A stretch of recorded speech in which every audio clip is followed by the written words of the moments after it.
ప్రస్తుతం మనతో పాటు సీనియర్ జర్నలిస్ట్ దాము బాలాజీ గారు. నమస్తే సార్. నమస్తే. So election commission AP volunteer వ్యవస్థను మొత్తం కూడా తీసేయడం జరిగింది. సో అలా తీసేయడం వల్ల జగన్ ప్రభుత్వానికి లాభం ఉంటుందా, నష్టం ఉంటుందా? చంద్రబాబుకు ఉండే ఒక యూపీ అంటే యూనిక్ సెల్లింగ్ పాయింట్, యూఎస్పీ అంటాం కదా. ఆ యూనిక్ సెల్లింగ్ పాయింట్ ఏంటంటే ఆయన వ్యవస్థల్ని మేనేజ్ చేయడంలో ఆయన మించినోడు దేశంలో ఎవరు లేరు. అంటే రకరకాల వ్యవస్థలు ఉంటాయి కదా, న్యాయ వ్యవస్థ కావచ్చు, ఎలక్షన్ కమిషన్ కావచ్చు, ఇన్వెస్టిగేటివ్ ఏజెన్సీలు కావచ్చు, ఇలాగా అనేక రకాల వ్యవస్థల్ని చంద్రబాబు మేనేజ్ చేసినట్టుగా ఇంకెవరు కూడా చేయలేరు. అది ఖచ్చితంగా క్రెడిట్ ఆయనకి ఇవ్వాలి. ఎందుకంటే ఆయన ఒక లాంగ్ టర్మ్ ప్లాన్ ఉంటుంది ప్రతి వ్యవస్థలో. ఈ వ్యవస్థలో మనం ఇక్కడ ఎవరోని ప్లాన్ చేయాలి, వీళ్ళు ఏ టైంకి మనకి పనికొస్తారు అన్న ఒక లాంగ్ టర్మ్ ప్లాన్ ఆయనకి, ఆ విజన్ అని చెప్పచ్చు. ఆయన నచ్చిన పదం విజన్ కాబట్టి. సో ఆయన ఒక లాంగ్ టర్మ్ విజన్ ఈ విషయంలో బలంగా ఉంటుంది. అందుకని ఆయన బీజేపీతో పొత్తు పెట్టుకోవడానికి ప్రధాన కారణం, బీజేపీ వల్ల నష్టం ఉంటుందని తెలుగుదేశం సీనియర్ నాయకులు కూడా గట్టిగా వ్యతిరేకించినా ఆయన పెట్టుకోవడానికి ప్రధాన కారణం ఏమంటే ఈ వ్యవస్థలు ఇప్పుడు మన కంట్రోల్లో కంప్లీట్గా లేవు. బీజేపీ కంట్రోల్లో చాలా వ్యవస్థలు ఉన్నాయి. బీజేపీతో కానీ పొత్తు పెట్టుకుంటే ఈ వ్యవస్థలు మనకు హెల్ప్ అవుతాయి అనేది ఆయన ప్రధాన ఉద్దేశం. ఆ హెల్ప్ అయితే జగన్ని మనం కంట్రోల్ చేయొచ్చు ఎన్నికల్లో అనేది ఆయన ఫస్ట్ టార్గెట్. సెకండ్ టార్గెట్, ఒకవేళ మనం ఓడిపోయి మళ్ళీ జగన్ అధికారంలోకి వస్తే మళ్ళీ మనం జైలుకి వెళ్లాల్సి ఉంటుంది, ఇంకా కేసులు ఎక్కువ పెడతారు, జగన్కి మోడీ సపోర్ట్ ఉంటుంది కాబట్టి మనం ఏం చేయలేం, నేషనల్ ఏజెన్సీలు కూడా మన మీదకి వచ్చే అవకాశం ఉంది అని చెప్పి అది కూడా భయం. ఈ రెండు కారణాలతో ఆయన పొత్తు పెట్టుకున్నాడు. సో ఇప్పుడు ఆయన ఏదైతే అనుకున్నాడో అది నిజమైంది.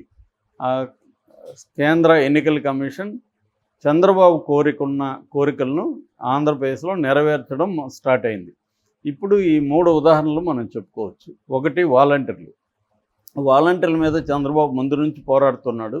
కాకపోతే ఇప్పుడు ఎన్నికల దగ్గరికి వచ్చాయి, వాళ్ళని వ్యతిరేకం చేసుకోవడం ఎందుకని ఏదో మంచిగా మాట్లాడుతున్నాడు. 50 ఏళ్ళు స్కిల్ డెవలప్మెంట్కి ఇస్తాను, మిమ్మల్ని డెవలప్ చేస్తాను, మీకు స్కిల్ నేర్పించి 50 ఏళ్ళు వచ్చేటికి చేస్తాను, ఇంకా జీతం పెంచుతా, ఇవన్నీ మాట్లాడుతున్నాడు. అయినా కూడా ఆయనకి నమ్మకం లేదు.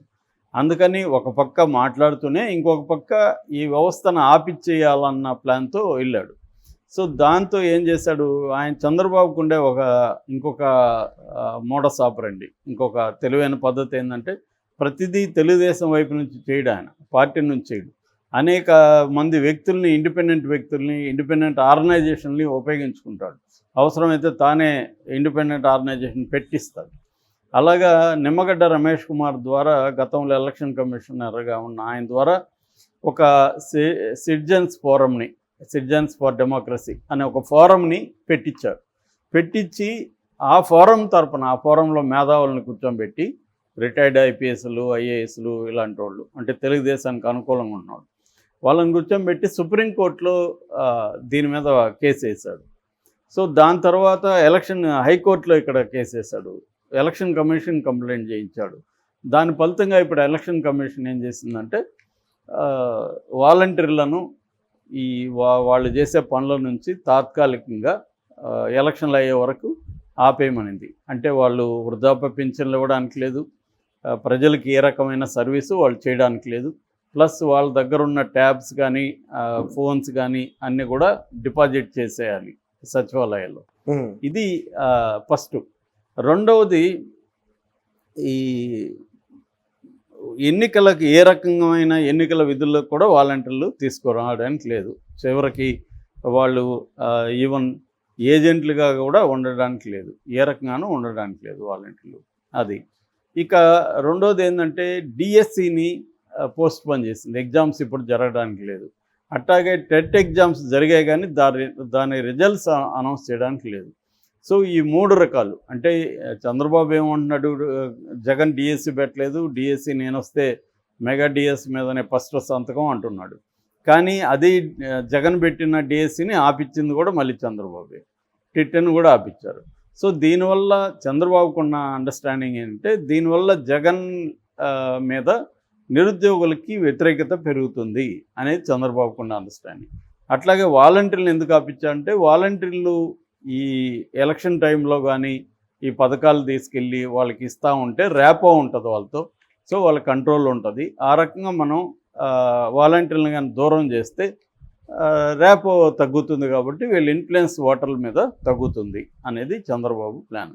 ఈ రెండు కూడా ఆయన అనుకున్నట్టు వర్కౌట్ అయినాయి. అయితే జగన్ మరి దీన్ని ఊహించలేదా? ఇవి చేస్తాడని జగన్కి తెలియదా?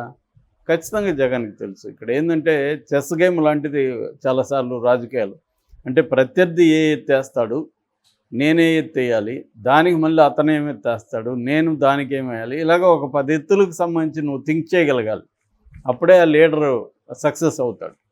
సో అంతేగాని సైలెంట్గా మనం ఏదో ఒక వ్యవస్థ నిర్మించినాము, ఇది సాల్లే అనుకుంటే కుదరదు. సో జగన్ ఆల్రెడీ జగన్ మంచి చెస్ ప్లేయర్ కూడా. కాబట్టి జగన్ చంద్రబాబుది ముందు ఊహించుకొని ఉంటాడా? అతనికి తెలీదా ఇతను కోర్టులను ఎలా ఉపయోగించుకుంటాడు, ఏ వ్యవస్థను గురించి ఇతను ఏం చేయబోతున్నాడు? సో జగన్కి ముందే తెలుసు. అందుకని జగన్ ఏం చేస్తాడంటే 2 రకాలుగా ప్రిపేర్ అయ్యాడు. ఒకటి, గృహసారథులు అనే ఒక బ్యాచ్ని తీసుకొచ్చి ఈవేళ స్థానంలో పెట్టాడు ఆల్రెడీ. సో వాళ్ళు కూడా వాలంటీర్లు ఏం పని చేస్తారో అదే పని అనఫ్సియల్గా పార్టీ తరపున చేస్తారు. అంటే 50 ఏళ్ళకి ఒక వాలంటీర్ ఉన్నట్టే 50 ఏళ్ళకి ఒక గృహసారథి కూడా ఉన్నాడు. సో ఇవాళ ఏం చేస్తారు వాళ్ళు? వీళ్ళకి ఏం అవసరాలు ఉన్నాయో అది వాళ్ళు చూస్తారు. అఫ్సియల్గా చేయకూడదు, వాళ్ళు అనఫ్సియల్గా చేస్తారు. ఇప్పుడు నేను నీకు ఏదైనా హెల్ప్ చేయాలి, నన్ను హెల్ప్ చేద్దనడానికి ఎలక్షన్ కమిషన్ ఎవరు? కాబట్టి నేను వచ్చి నీకు హెల్ప్ చేస్తాను. అలాగా ఎవరైనా హెల్ప్ చేయొచ్చు. ఆ రకంగా వాళ్ళ రిప్లేస్. రెండోది, వాలంటీర్లకు కూడా ఇప్పుడు ఈ 2 నెలలకు సంబంధించి జగనే వాళ్ళకి డబ్బులు ఇవ్వడం కావచ్చు, పార్టీ తరఫున జగనే వాళ్ళని చూసుకోవడం కాబట్టి చేస్తారు. సో అఫ్సియల్గా వాళ్ళు ఇవ్వడానికి లేదు, కానీ అనఫ్సియల్గా పనిచేస్తే 2,60,000 మంది మీద వీళ్ళు నిఘా పెట్టి ఎంతమందిని సస్పెండ్ చేస్తారు? ఇప్పటి వరకు 200 మంది చేశారు. సస్పెండ్ చేస్తే ఏముంది, వాళ్ళకి తనే డబ్బులు ఇస్తాడు. సో ఈ రకంగా ఇవన్నీ జగన్ ముందే ప్లాన్ చేసుకున్నాడు. అట్లాగే ఇప్పుడు వీళ్ళకి వాళ్ళు ఇప్పుడు చంద్రబాబు ప్లాన్ కానీ మిగతా వాళ్ళ ప్లాన్ ఏంది, ఇప్పుడు కానీ వీళ్ళు డబ్బులు తీసుకెళ్ళి ఇవ్వకపోతే వాళ్ళకి కోపం వస్తుంది, ఇప్పటి వరకు అలవాటు అయ్యారు అనేది. కానీ జగన్ ఏం చేస్తున్నాడు, డబ్బులు ఖచ్చితంగా వాళ్ళ ఇంటికి తీసుకుపోయే మెకానిజాన్ని జగన్ ముందుగానే ప్లాన్ చేసుకున్నాడు. సచివాలయ సిబ్బంది వీళ్ళ ద్వారా వాళ్ళ ఇండ్లకి వెళ్తాయి ఖచ్చితంగా. సో ఆ రకంగా వెళ్ళడమే కాకుండా వాళ్ళకి అందరిలోకి ఒక ప్రచారాన్ని తీసుకుని వెళ్తున్నారు. ఇది చంద్రబాబే జయించాడు, రేపు చంద్రబాబు వస్తే మీ బతికేలాగా ఉంటుంది, వాలంటీర్లు ఉండరు, మళ్ళీ పాత జన్మభూమి కమిటీలు వస్తాయి, మీరు వెళ్ళి పడిగాపులు పడాలి, ఎండల్లో తిరగాలి, ఈ భయాందోళనని వైసీపీ బలంగా తీసుకెళ్తుంది. సో ఆ రకంగా ఏంటంటే చంద్రబాబు తనకి లాభం చేసుకోవడం కోసం, జగన్కి నష్టం చేసుకోవడం కోసం ఒక ఎత్తు వేస్తే, వైసీపీ కానీ జగన్ కానీ దాన్ని ఎదుర్కోవడం కోసం ఇంకొక ఎత్తు వేస్తున్నారు. రాజకీయాలు అంటే ఇవే, ఒకడు ఒక వ్యూహానికి ప్రతివ్యూహం పనాలి, ఒక ఎత్తుకి పై ఎత్తు వేయాలి, ఇదే జరుగుతుంది. సో ఆ రకంగా ఇప్పుడు ఆంధ్రప్రదేశ్లో కూడా చంద్రబాబు ఒక ఎత్తు వేసాడు, జగన్ దానికి ముందుగానే ప్రిపేర్ అయి ఉన్నాడు, చంద్రబాబు ఎత్తులను ఎలా కొనాలని. అంటే జగన్ కూడా ఏంటంటే మ్యాక్సిమం చంద్రబాబునే ఫాలో అవుతాడు జగన్ కూడా చాలా విషయాల్లో. ఎందుకంటే ఆయన సుదీర్ఘమైన అనుభవం ఉంది కాబట్టి జగన్ కూడా వ్యవస్థలను ఎలా మేనేజ్ చేయాలి, జగన్ కూడా అధికారంలో ఉన్న సెంట్రల్లో అధికారంలో ఉన్న వాళ్ళని ఎలా డీల్ చేయాలి, ఏ వ్యవస్థలో మనుషుల్ని ఎలా తను మేనేజ్ చేసుకోవాలనేది జగన్ కూడా నేర్చుకొని జగన్ కూడా చంద్రబాబు అడుగుజాడల్లో నడుస్తున్నాడు. కాబట్టి ఇది ఎవరికి నష్టం ఎవరికి లాభం అనేది ఇప్పుడే మనం తేల్చి చెప్పలేం, కానీ జగన్ కూడా ప్రిపేర్ అయి ఉన్నాడు అనేది మాత్రం అర్థమవుతుంది మనకి.